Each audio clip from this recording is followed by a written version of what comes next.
Jesucristo, el Verbo viviente, es el único medio de salvación. Él es el centro del pensamiento de nuestra vida, la fuente y la autoridad de la doctrina. El principal propósito de la vida de Cristo fue la obediencia a los mandamientos, exaltando la ley de Dios como un reflejo de su carácter. El principal mensaje a ser predicado en el mundo, basado en Apocalipsis 14, está representado por 3 ángeles llevando el Evangelio eterno al mundo entero. Este mensaje se basa en los encantos inigualables de Cristo y declara que la hora del juicio ha llegado y llama a obedecer los mandamientos de Dios. Mediante su palabra, Dios ha comunicado a los hombres el conocimiento necesario para la salvación. Las Santas Escrituras deben ser aceptadas como dotadas de autoridad absoluta y como revelación infalible de su voluntad.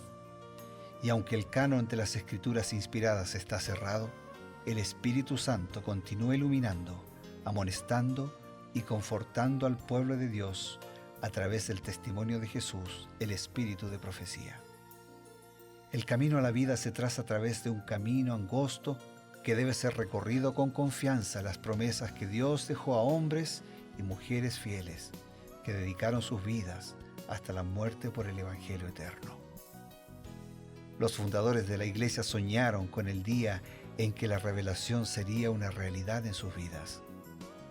Miraron con los ojos de la fe a aquel día glorioso cuando finalmente la promesa sería cumplida en la venida magistral de Jesucristo a esta tierra para recompensar a cada uno según sea su obra.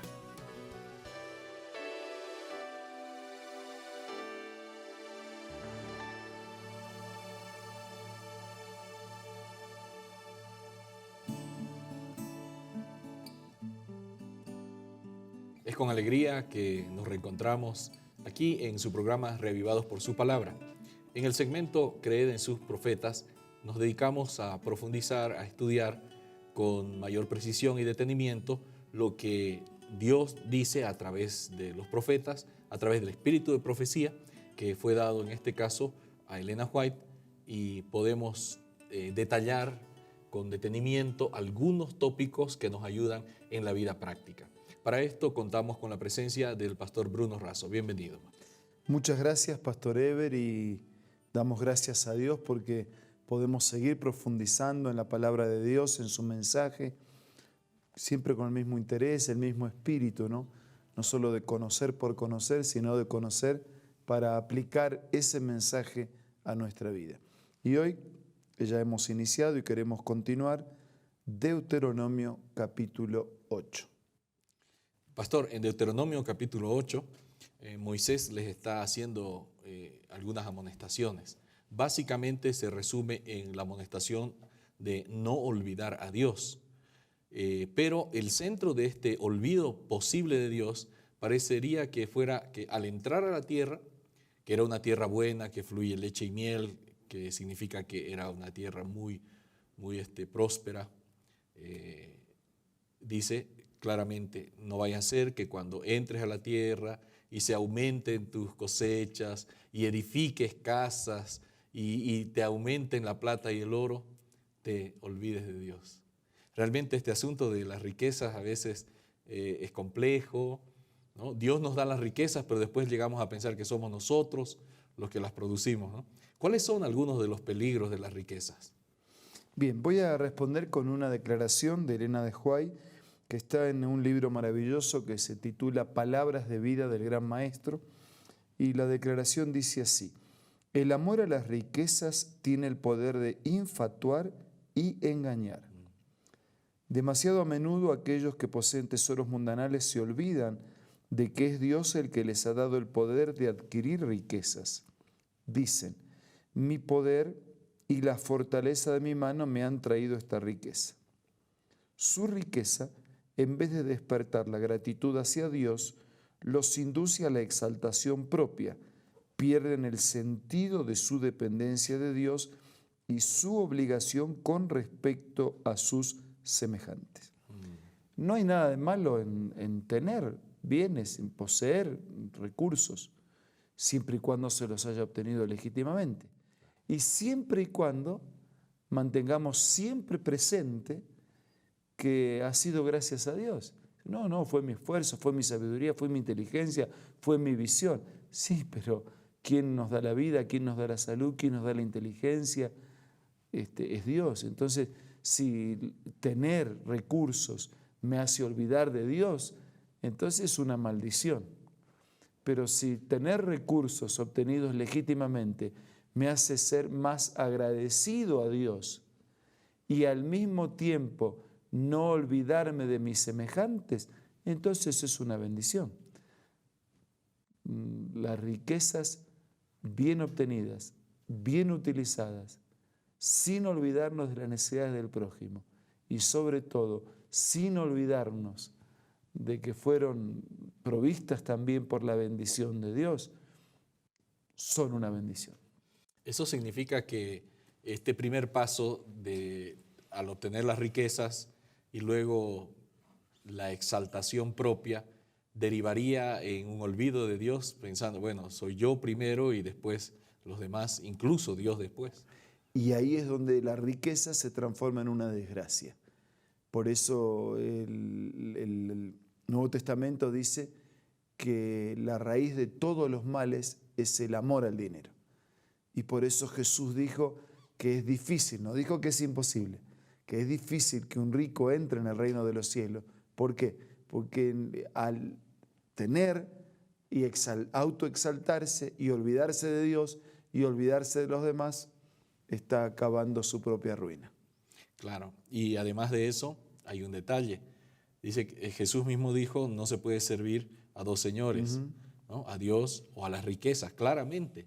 Porque hay gente que teniendo dinero, en vez de servirse de las riquezas para una vida placentera y ayudar a otros, ¿no? Empieza a querer tener más y ahora él, en vez de servirse de las riquezas, se convierte en el sirviente porque quiere continuar aumentando y termina siendo esclavo de lo que tiene.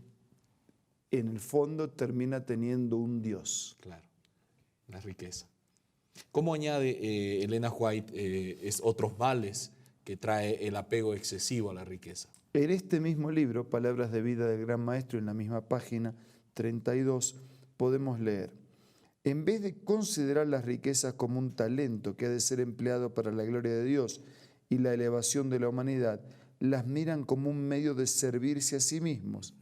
En vez de desarrollar en el hombre los atributos de Dios, las riquezas así usadas desarrollan en él los atributos de Satanás. La simiente de la palabra es ahogada por las espinas.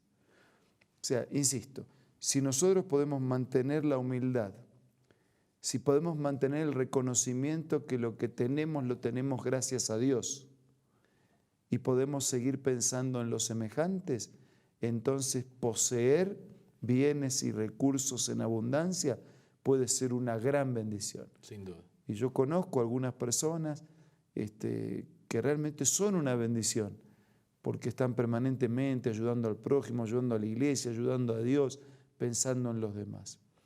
Pero si el tener riquezas hace a las personas entrar en un ritmo frenético de correr y correr en la vida solo por ese bien en sí mismo, tomándolo como lo sumo que puede alcanzar la vida, si le hace olvidarse de los demás, si le hace olvidarse de los principios correctos que hay que vivir, pero negociando y no viviendo los principios bíblicos. Claro. Y si además de eso se olvidan totalmente de Dios, se olvidan porque no agradecen, se olvidan porque no viven, se olvidan porque no se comprometen, entonces las riquezas son una maldición. Ahora, lo que me parece el clímax del aspecto negativo, es decir, realmente el sumum de lo negativo de esto, es que la cita menciona que aquellos que usan las riquezas egoístamente, eventualmente desarrollan los atributos de Satanás. Eso es terrible. Sí, quien la usa así desarrolla los atributos de Satanás. Quien la usa bien desarrolla los atributos de Dios. Entonces, la primera es terrible, la otra es fantástica. Claro. Porque el Espíritu de Dios es dar. Nosotros vamos a los evangelios y dice, de tal manera amó Dios al mundo que dio. ¿A quién dio? Dio a su único Hijo. ¿Para qué lo dio? Para que no se pierdan, para que tenga vida eterna. Entonces, el Espíritu de Dios es dar. El Padre, el Hijo, el Espíritu Santo. Entonces, quien conjuga el verbo de Dios de dar y darse para los demás, es una bendición. Quien no lo hace, no solo es una maldición para los demás, sino para sí mismo. Esto quiere decir, pastor, que el usar las riquezas siguiendo los principios de dadivosidad sistemática, de generosidad que el mismo Dios nos dio, nos ayudarán a desarrollar un carácter similar al carácter de Jesús. Totalmente. Por eso digo que quien conjuga ese verbo dar, está conjugando el verbo de Dios. Qué bueno. Eso es lo que queremos, conjugar el verbo dar. El Señor dio todo lo que tenía, Dios dio todo lo que el cielo podía dar en la persona de Jesús, y ese acto de generosidad máxima pues tiene que imbuirnos también de ese espíritu de generosidad. Estamos aquí justamente analizando que en vez de caer en sucumbir ante las tentaciones de mayores y más cantidades de riqueza, podemos usarlas para el servicio de los demás y también para ayudar en la predicación del Evangelio. Tenemos un consejo importante y enseguida volvemos.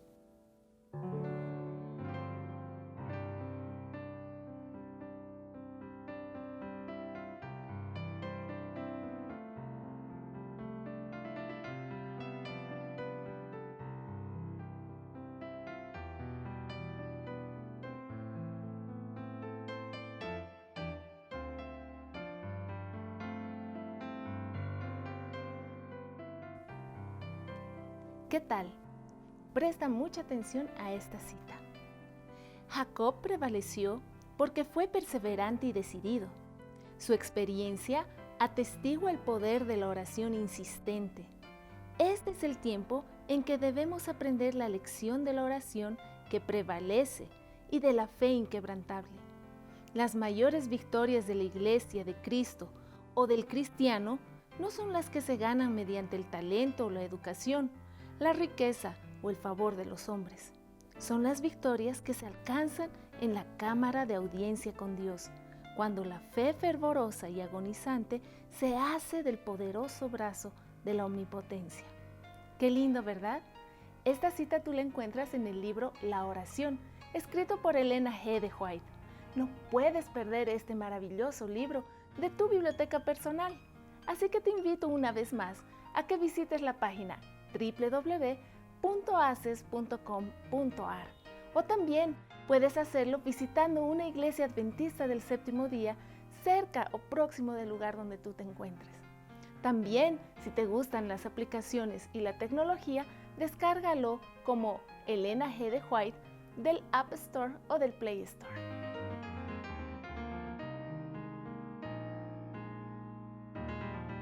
Queridos amigos, que el Señor nos ayude a saber usar las riquezas con equilibrio. Y vamos a rogarle a Dios para que esto sea así. Padre nuestro que estás en los cielos, te damos gracias porque en Jesús nos diste lo más precioso, lo más valioso que el cielo tenía.